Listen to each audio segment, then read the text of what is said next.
yang kita kenal hari ini di berbagai media seolah-olah sejuk, menghina pemimpin haram, berunjuk rasa haram. Bagaimana mungkin kami menjadi teroris sementara merokok saja saya haramkan, mencelakakan diri sendiri saja saya haramkan, apalagi mencelakakan orang lain. Itu adalah open gateway. Open gateway ini kenapa? Pintu pembukanya. Produk akhirnya, pada akhirnya menjadi teroris. Salafi Wahabi radikal, Salafi Wahabi suka memberontak pemerintah, ataupun mengkafirkan pemerintah, dan lain-lain.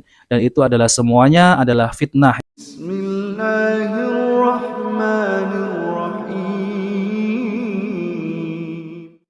Assalamualaikum warahmatullahi wabarakatuh. Alhamdulillahirabbil alamin. Assalatu wassalamu ala nabiyyina Muhammadin wa ala alihi washabihi ajmain. Amma ba'du.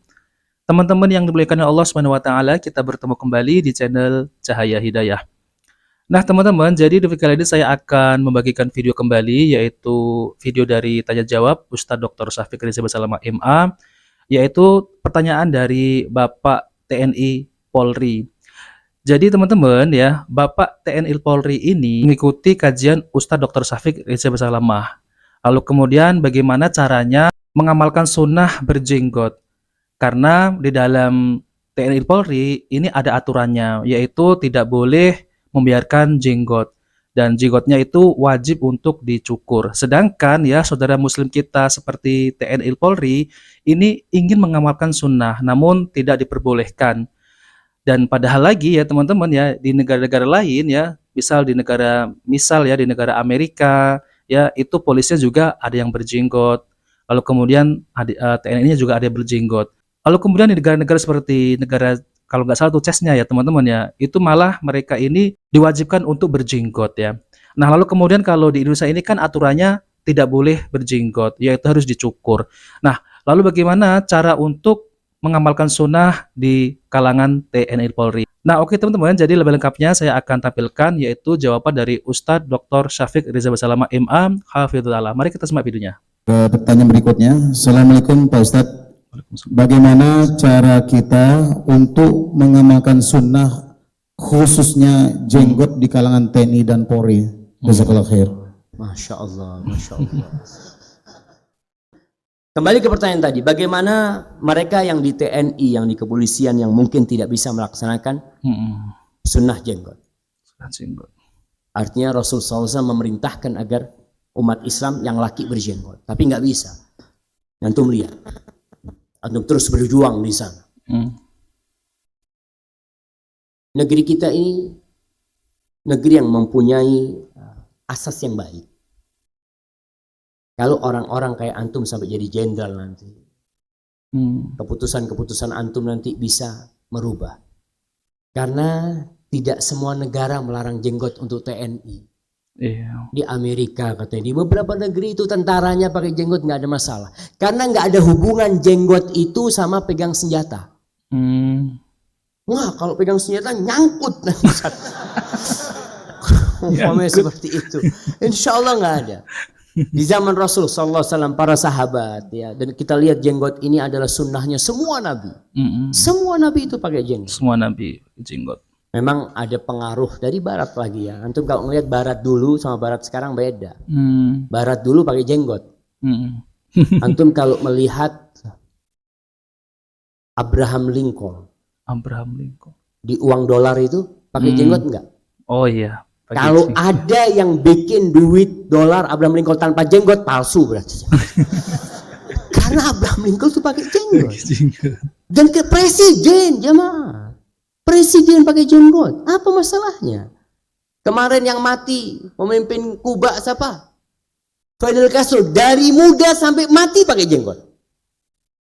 Ribut orang. Enggak ada. Orang tidak mau ributkan jenggotnya Fidel Castro. Tapi kalau muslim pakai jenggot, hati-hati. Kenapa pakai jenggot? Karena seorang muslim pakai jenggot itu disebabkan iman. Bukan gaya. Kita pakai jenggot bukan karena ingin tampil beda, lah, karena anak adalah hamba Allah. Maka yang di mereka yang di mana kepolisian berusaha antum tegakkan semaksimal mungkin antum bertakwa kepada Allah Subhanahu wa taala. Fattaqullaha mastata'tum. Tapi anak tidak menganjurkan untuk keluar dari sana. Karena kalau keluar dari orang-orang yang benar, keluar dari tempat itu, akhirnya siapa coba? Bersabar dan ke depan kita doakan. Mudah-mudahan kita punya panglima ya, memberikan kebebasan, karena ini termasuk hak asasi manusia. Termasuk hak asasi manusia, hak asasi semua agama. Negeri kita ini menjamin semua itu boleh melaksanakan syariat agamanya masing-masing. Iya, Ustaz. Tapi ternyata ada syariat-syariat yang dikebiri, yang nggak boleh. Ini nggak boleh, itu nggak boleh. Ya, kalau bahasa konstitusi.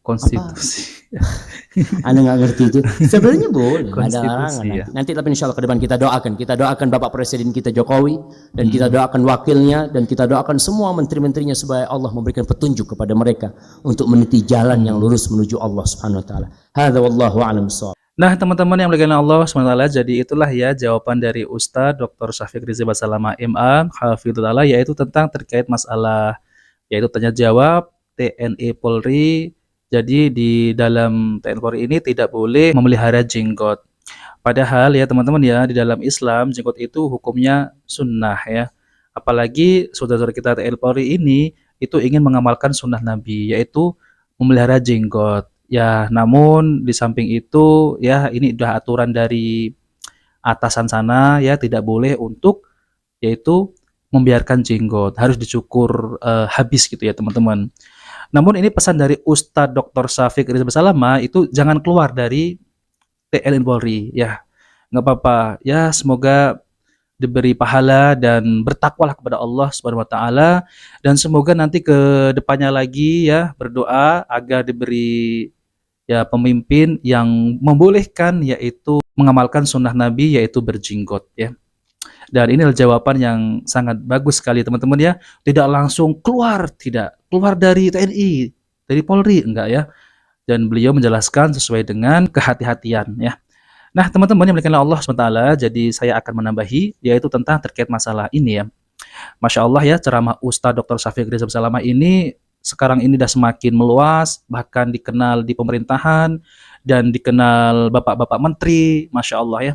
Karena di dalamnya itu tidak ada yang namanya tuduhan-tuduhan seperti Salafi Wahabi radikal, Salafi Wahabi suka memberontak pemerintah, ataupun mengkafirkan pemerintah, dan lain-lain. Dan itu adalah semuanya adalah fitnah ya, fitnah dari seorang itu ya, seorang penceramah yang kalau ceramah itu Salafi Wahabi ini suka mengkafirkan, Salafi Wahabi ini radikal, dan lain-lain lah pokoknya ya. Ternyata itu semua adalah fitnah ya. Dan ternyata banyak dari kalangan TNI Polri itu mereka ini mengaji ya kajian Ustadz Dr. Syafiq Rizzi Basalamah, bahwasanya di situ memang tidak ada unsur-unsur radikal ataupun ya memberontak pemerintah, tidak ada. Malah ya dakwah salafi ini kita ini diajarkan untuk taat kepada pemimpin ya. Namun ya ada namunnya, namun jangan taat kalau pemimpin kita ini menyuruh kita bermaksiat, itu jangan taat ya. Tapi kalau pemimpin kita, selagi pemimpin kita ini mengajak ke masyarakat dengan kebaikan, maka kita ikuti. Tapi kalau mengajak untuk kemaksiatan, jangan diikuti. Dan ya teman-teman ya, tuduhan-tuduhan mereka ini ternyata ya tidak ada gunanya. Dan itu hanya omong kosong doang untuk menuduh dakwah salafi ini radikal. Ternyata tidak ada radikal sama sekali. Kita ini ya diajarkan untuk taat kepada pemimpin ya. Nah oke teman-teman, itu saja yang saya sampaikan. Jika video ini bermanfaat, jangan lupa like dan subscribe di channel Cahaya Hidayah. Wabillahi taufiq wal hidayah. Wassalamualaikum warahmatullahi wabarakatuh.